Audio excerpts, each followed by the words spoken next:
Welcome, everyone, to the very first episode of our podcast. With the current pandemic situation, I strongly believe that a huge chunk of our audience started college online and probably still haven't been to college campuses yet.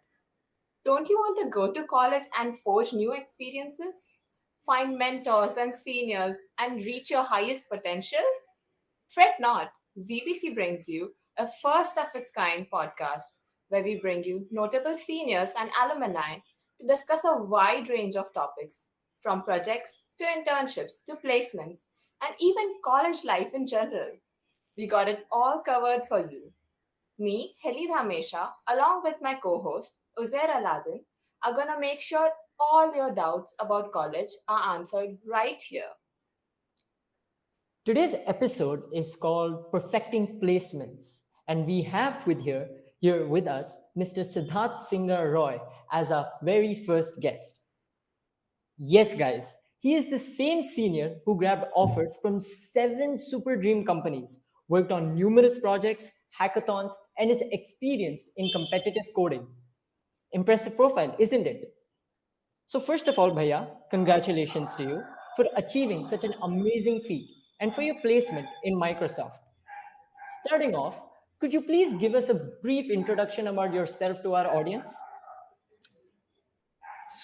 Hi everyone. I am Siddharth Sinharoy, currently a final year student pursuing a degree in computer science from the Vellore Institute of Technology, Chennai campus. I also rank 3 in academics with a CGP of 9.55. And apart from being strong in my academic side, I also have interest in the practical side as well. I have completed multiple hackathons, many of them international, national level hackathons. I have participated in projects, competitive coding competitions, and done a lot of internships throughout my 4 years at college. And if you do not find me engrossed in CS stuffs, you will find me with football or TV series or anything new, dramas or anything. So that's about me. Wow, that is a very impressive profile, and I think with the introduction we finally got to know that you are very much human like us. You enjoy football and Yeah. series and all, like all of us here. So, bagging 7 super dream offers to us, it sounds too good to be true. How does it feel to have accomplished that?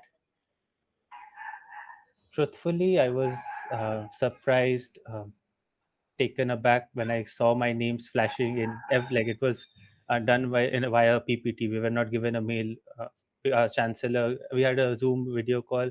Our chancellor was there. There was a PPT entire thing, and they were just showing the selected students. And when I was seeing my names in like almost all of the lists, so I was shocked. But the truth is, when I my first company was Microsoft, so once it was shown, I actually just like did not see the rest of it. So I was informed by my friends that I got selected in other companies as well. So that was my entire reaction when I first saw it. And it feels actually good. Like when I joined, when as a fresher, you hear about super dream offers, Microsoft, or all these top companies. And after these 4 years, when you achieve this, there's a huge satisfaction in it. I'm sure there is, Bhaiya. I'm sure there is.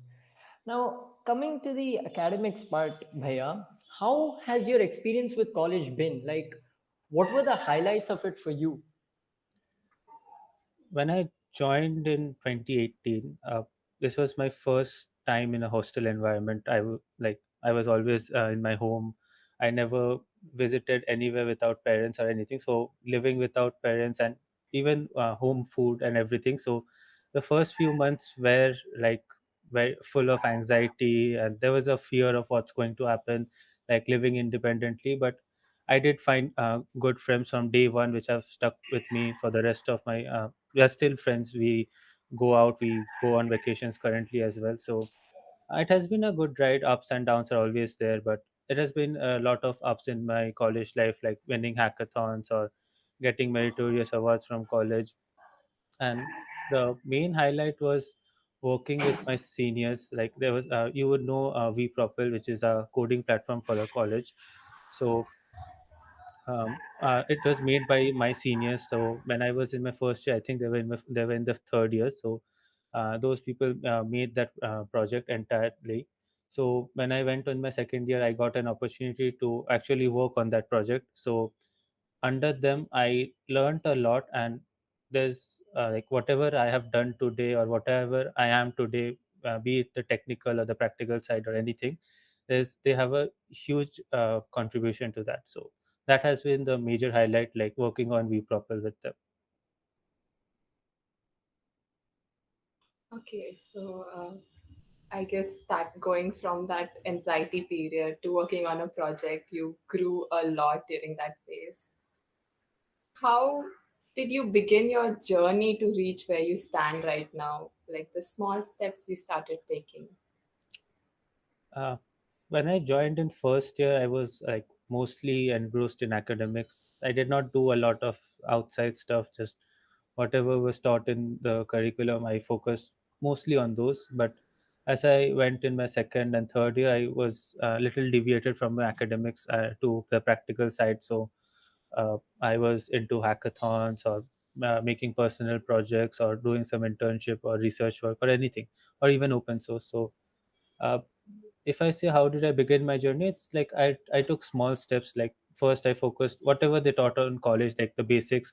And I think in the first year we had Python, C, and C++, these three. So I started from the basics. Like I had Java in my school, so learning Python, there was entirely new thing. So, and even that stuck to me for the rest of the 4 years that I've been continuously developing projects in Python, be it machine learning, DevOps, or web development or anything. So everything like started from small steps. Like I first focused a little bit on academics and the basics of computer science, and then I slowly grew and every day's efforts in it.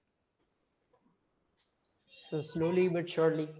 So when did you figure out your direction, Bhaiya? Like, how can students who are confused right now figure out their domain? So first, I'll talk about how I figured out what I wanted. So I specialize in web development mostly, both front end and back end. But I do have other knowledges. But my main focus is web development. So my entire uh, focus came in the second year when I was, as I said, vPropel. I was working on it under my seniors. So it is then when I got a chance to explore the field of web development, and I got some genuine interest in it. So I explored it continuously then, and then learned new frameworks, languages, and everything. So that's how I got my direction. So to advise students who are like confused or cannot figure out what domain they want to pursue, I'll say try exploring all the domains. Like you don't have to like make projects or learn or do anything, just try exploring.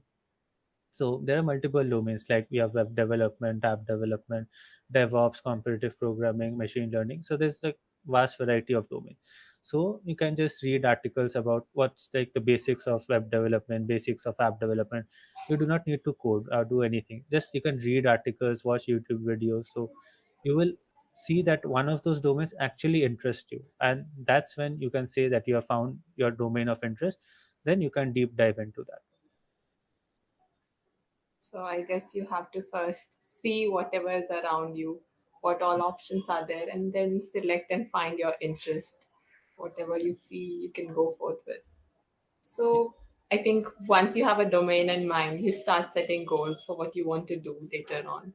What were your goals that you set in mind? And did you have a very rigid plan laid out for yourself? Or was it like a start out with something and then some trial and error thing? uh, when I came in like 2018, I did have a plan, but not a rigid plan. And you'll see that once you make plans of like 4 years, you'll see that there are multiple changes, there are multiple revisions to that plan, new things are being added, things will be removed. So yes, I did have a plan, and I like mostly in my first year, I will say I did have a plan, but again, it was majorly deviated in my second year when I focused on web development. So I decided that for in the second, third, and fourth year, I'll solely focus on web development. But again, there were again changes made to the plan. When I was making projects, I realized that this is not a correct way of doing certain things, and there are better ways. So in such cases, I had to learn new technologies, new domains. So I started with web development, but currently I am comfortable with web development, machine learning, DevOps, cloud deployment. So again, these are some revisions that I had to do in my plan as it goes on. But yes, I did have a plan in mind that I will try to do this. These are my goals that I want to achieve in my college life, like winning some hackathons, participating in coding competitions and winning them. So there were plans, but again, there were multiple revisions to the plan as I was going on. So improvisation is the key. So what would your advice be, to those students who are starting their college experience behind a computer screen, like students like us? Like, how could students like us reap greater coding experience according to you? So like you're mostly like in the initial years, maybe you have pursued computer science before or this is the first time. So the main advice I'll give you is try understanding in depth. Like for example, I'll give you an example. Suppose you're doing some program and there's an error, you copy that error, you go to Stack Overflow, you get the solution, you copy the solution and done. You won't learn by this. You know, you solve the problem, but you did not learn why the problem occurred. So what you should do is, if there's an error, try to understand why that error occurred. So if you go to Stack Overflow, there will most of the times there's an explanation of why it happened, how to resolve it and everything. So you need to understand in depth. Like you will see many of your friends are currently in the first year itself pursuing machine learning, cyber security and everything, but they would not know the basics of computer science. Like I have seen people who can uh, write Python, they are applying decision trees to the models and everything, but they do not know what a tree is or what a graph is. So concentrate mostly on your basics at first, then you can develop on that. And if like the saying is, if your building's foundation isn't strong, then the building will collapse. So once you're starting, try to focus more and more on the basics of computer science. Okay, so you suggest we first build up strong foundations and then go on layering different technologies on top of that. Yeah. Yes. So, in one of your recent interviews with Arsh Goel, you mentioned that it is important to maintain a balance between your academics and practicals. Are there any tips that you would like to share with our audience to maintain this balance, especially when you come towards the more serious years where you have more subjects and most of them are really important? So in second and third year, what happens is you are introduced to the core computer science subjects like DBMS or operating systems, DSA, so stuff like that, and it becomes a little bit difficult. But again, see, maintaining balance between academics and practicals isn't difficult. For example, suppose you're making some shopping cart application, for example. In that, you will have to have a lot of database optimizations and everything. You have to design your entire database schema. That is again your academics knowledge. It will help in your academics. So if you have a proper practical knowledge, it will obviously help you in your academics. So it's not something like if you're focusing on your academics then you won't have a practical side, or if you're focusing on practicals then you won't have an academic side. It is interrelated with each other. If you're good in academics, there's a high chance you'll also be good with practicals, because if you understand what's like, if you understand the basics of data, DBMS, how to normalize, how to design a schema, then it's very easy for you to design any database schema for your projects. Similarly, vice versa is also true. If you know how to design a database schema, you can also apply it in your academic questions that you face. So but again, to maintain a balance you need to understand, main thing is understanding the basics. If you have basic knowledge, for example you're doing something, if you understand it in depth, then it will help you in academics. Another example I give you is, many people don't focus on it while doing the project, but it's concurrency. So many people do not even focus on that part. But concurrency is a huge part. Again, it is abstracted by a lot of libraries that we have, but people do not even care about it, or since it's personal projects they do not actually want to think about or do anything about it. But again, if you are focusing on concurrency, you will also see that it helps you when you're writing your question answer academic part. So everything is interrelated with each other. You just need to understand everything in depth, and that will help you both in your academics and the practical part. Right. So they are interrelated. So, Bhaiya, how and when did you start building up your profile and maintain your resume? So maintain my resume. I think I'll advise everyone to make a resume the first day in your college. You make a resume, you upload it, and then as time goes on, you change the resume, add revisions to it. So try maintaining a resume from the first year itself, even if you do not have any achievements, work experience, projects, or anything. Try maintaining one, and building up your profile. Like, there's no need to separately build up your profile. Like, once you properly utilize your 4 years of college, you participate in hackathons, coding competitions, you also focus on your academics, you will see your profiles gets built up automatically. Like, you will see opportunities being given to you. You can show achievements as hackathon wins, competitive programming wins, your rank in online competitions, and everything. So you do not need to focus on building up your profile. Like, if you properly utilize your 4 years at college, your profile will automatically be built up. Okay, so I think it has to be a continuous effort, and you need to keep on adding stuff to whatever you started from. Yes, Uh, yeah.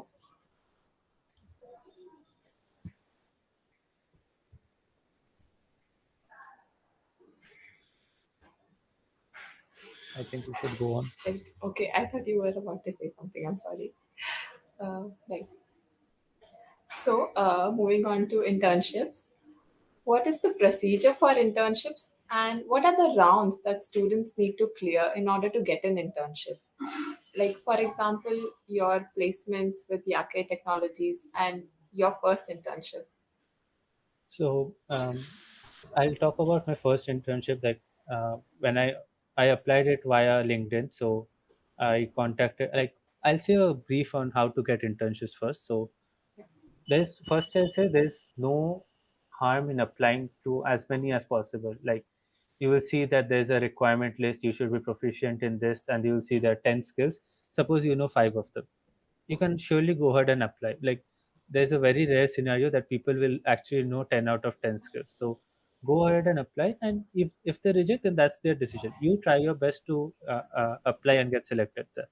So you should always apply and maintain a good portfolio, resumes, and everything to enhance your chances of getting internship.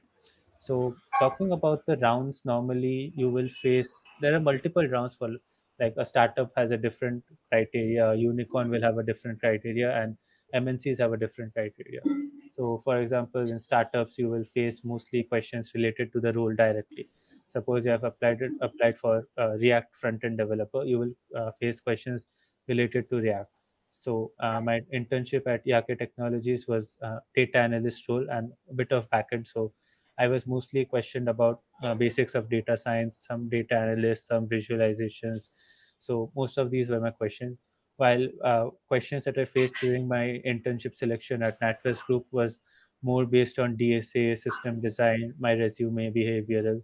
So the procedure will depend on the companies and how they hire. So you can obviously go on Google. There are LinkedIn posts, Medium blogs to describe the entire internship process. So you could use that to further get increase your chance. But if I say there's no generic rule, but just to say one, startups will prefer candidates with better projects, hackathon wins. So because MNCs can train you, but startups do not have the time to train you. They want you to be working from day one. So you should be good with the project and good with the development side mostly. While if you're applying for MNCs, you should be good with the basics of computer science, DSA, core CS, and most of those. Okay. And Bhaiya, so you had landed a summer internship with NatWest Group in your third year, which turned into a post-placement offer later on. You know, usually students stress about getting an internship during their third year. So, do you have any advice for such students and how they can go about it? So, like as I said before, like, there are again multiple ways: startups, unicorns, and MNCs. So, NatWest Group is an MNC based in London. So, we had basic DSA round, OOPS, DBMS, system design round. So, All of these were accumulated into one round, and it was like, I think, 30 minutes round. So um, they mainly focused on the course areas, subjects, and everything. While if you're again applying for startups, you will face specific questions. So if you want to get internship in third year, as I said, try utilizing your first and second year. Like if you start from third year, then it becomes a little bit difficult.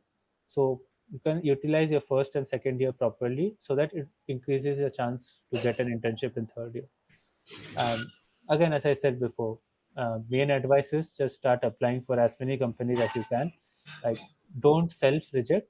If if the company rejects, that's fine, but don't self reject because you think you're not good enough or anything. So try applying to as many companies as you can, and it will surely be beneficial for you.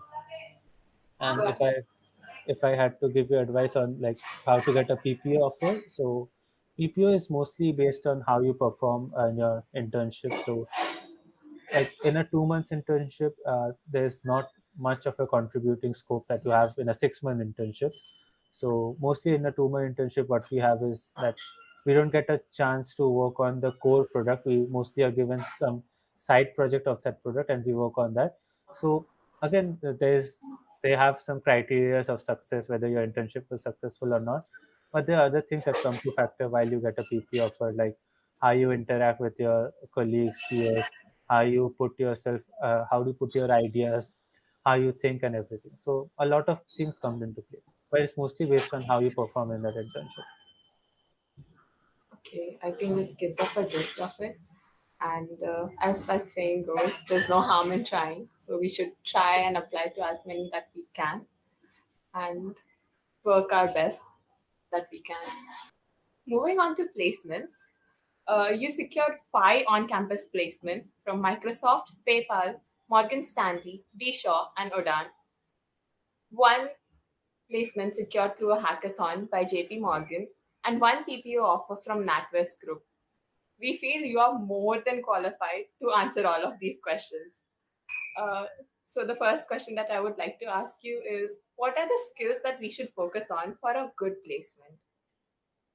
So, coming to placements, companies mostly focus on problem solving skills. So, that's the main thing they want. So, you will see that mainly people will prepare via DSA or competitive coding. There are platforms like CodeChef, LeetCode, where you can prepare for DSA and competitive, and it enhances your problem solving skills. But there are other ways. Like for example, I did not have a inclination towards competitive coding or lead code or websites like these till my final year. When I think my I started my placement preparation in February, so that's when I actually started to use these platforms. Like I did a little bit of CodeChef for like 1 month during third year, but I stopped it because I had no interest towards it whatsoever. So my entire problem solving skills is via development or hackathons or projects that I build.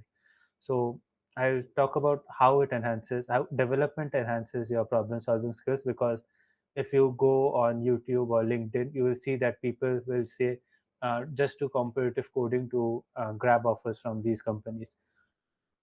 Um, so there are two ways. So development, there are people who will like they are going through a tutorial. Suppose the tutorial is they are making some clone website. Suppose they are doing LinkedIn clone or any website clone they're doing.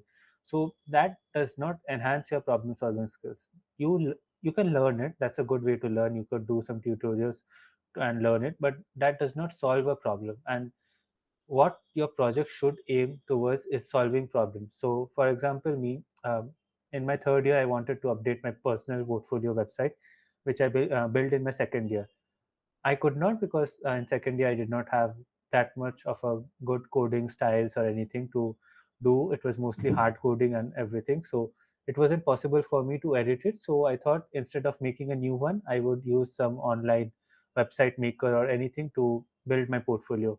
To surprise, I did not find any thing that will suit my needs. For example, there was something like on GitHub which required me to compile the entire project myself, or there are websites like WordPress which give up huge opportunities, huge things you can select from, and it becomes a hectic. Like there's actually a specific role for that WordPress developer. So I did not find something that would suit my needs. So I built a project on that which was used by a lot of people. So, and that was every interview round that I faced, that project was asked multiple times, like what it did, how was its architecture, how did it solve the problem, and everything. So that's how I improve my problem solving skills. And that's how you should improve it. Like, you should see a problem, you should have a problem statement, and then try working on that problem instead of doing some tutorials or anything. Try get a problem, try solving it, and it will be improve your problem solving skills.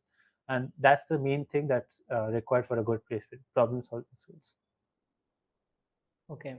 So problem solving is one thing we should all keep in mind.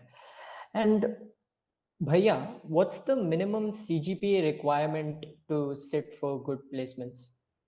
So um, there's no minimum CGPA. Like, you can enroll for on-campus placements regardless of the CGPA. In off-campus placements, many companies do not even ask your CGPA, or like there's no filtering based on that. But in on-campus placements, at least in VIT, there's a good amount of filtering. So if I had to suggest a CGPA, I would say try to maintain it as high as possible, because sorry, it will improve a lot of your chances to get shortlisted, sit for interviews, and everything. So for on-campus placements, try having a very high CGPA, like as high as possible, according to your skill set and everything. So because it benefits you, not only you can cross shortlisting or anything, but again, if you have a high CGPA, it means that you focused on your academics. So your academic core subjects would be strong, which again would help you during your placements.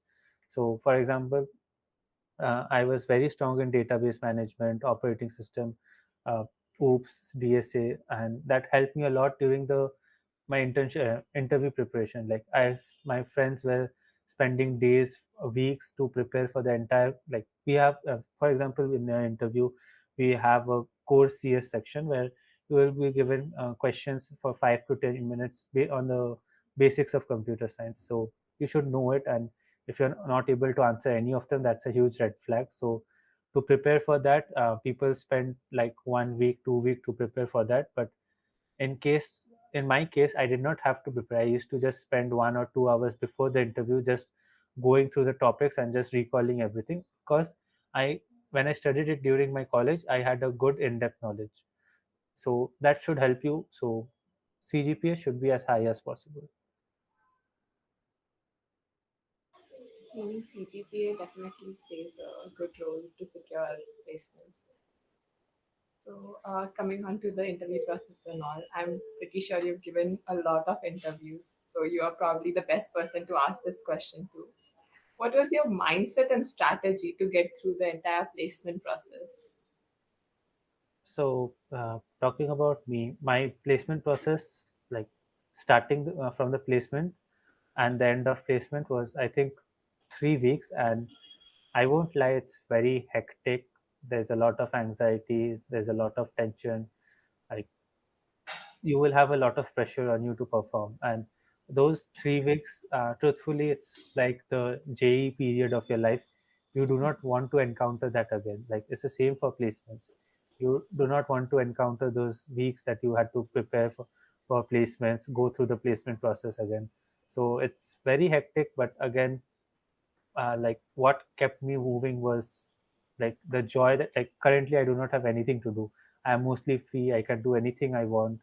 I do not have much of academic pressure. I do not have any placements or anything, so I just have free time. I can spend it with family, go out with my friends, do something that I love, or anything. So this is what kept me going through these 3 weeks of my placement process. And if I include my preparation process, I started 6 months before. That is, my entire duration of my preparation was 6 months. I started in February, but I will say it's not required to start in February, because it's like even 2 3 months of preparation is more than enough. Like, one of the reasons I did it in February is because I was also involved in internships, hackathons, college work, or anything. So to balance everything out, I was engrossed in both my placements preparation and also the other works that I have. So now, coming to the strategy, one of my main focus while doing any. So I used lead code a lot. Like every day I used to grind on lead code. And I'll tell you one thing, I have solved 950 problems on lead code. But if you tell me on, like, if I time travel back to February and you tell me that I'll solve 900 problems, I'll just laugh at you, because I never imagined I'll solve 900 problems. My aim was somewhere around 200, 300. But I think I realized that what made me solve those 900 problems without even actually realizing it is consistent effort. If I open my LinkedIn graph and show, sorry, lead code graph and show you, from February 10th to I think July 31st, there's not a single day that I have not made a single submission. So every day I have made at least one submission, sometimes two, three, four. But every day I used to dedicate 1 or 2 hours, even if it's before my final examination, even if it's during my internship or anything. I consistently dedicated some time towards it, and that's it. Like 1 or 2 hours per day is way more than enough. Like I did not, like, if you think I spent 24 hours crammed in a room just studying for placements, like, it's totally wrong. I just spent 1 or 2 hours, and the rest of the day I used to go out with my friends, play football, watch football, TV series, or anything. Like there was a good amount of time for leisure activities then, but the main thing is consistency. Like not a single day did I miss, even if my exams are coming or anything. So that's the main thing, and that was the my entire strategy. Just be consistent with whatever I do, and it's not just for placements. Like anything that you want to achieve in life, consistency is the main thing. With consistency, everything becomes achievable. So stay motivated and be consistent. Yeah. So going through the, having gone through the entire process, according to you, what is preferable, a startup or a multinational company? Like, what is the difference in their selection process? So I'll talk about the differences first. Startup, as I said, mainly hires for certain roles. So, for example, there's a Node.js backend developer role or a React frontend developer, or suppose AWS deployment developer. So, when you interview for these startups, your questions will mostly be based on these technologies. So, suppose you are going for Node.js backend, all your questions will be focused on Node.js only. You won't face questions regarding anything, and there's a very rare possibility that they will ask questions related to like DSA or anything, but sometimes they do ask, but that's a rare condition. Mostly startups will test your knowledge on the role they're applying for, or maybe if it's a generic role, then the tech stack that they use. While if I move on to the multinational company, they have like a vast variety of tech stack. There are like hundreds of products they have. Each product may have a different tech stack, and they have a different skill set required. So how will they hire? In such cases, they go for the problem solving skills, like how efficient are you in your communication, how do you approach a problem, how do you think, how do you solve a problem. And that's why they focus on DSA based questions. While in startups, you will sometimes, in startups also, there are like API based rounds where you will have like 1 or 2 hour, you will be given some requirements and you have to develop some API using the tech stack of their preferences, or like not just API based rounds. It could be an app development based round or a front end based round, depending on the role. While in a MNC, you will rarely face this. It's mostly based on DSA and core CS. And preferable, again, it comes to individual choices. Startup, there's a very high learning rate that you have, because in a startup from day one you have to start contributing, while in an MNC it's not this scenario. You will have a lot of time to learn, and you will be gradually integrated into that project. But in a startup, it's from day one, so there's a high learning.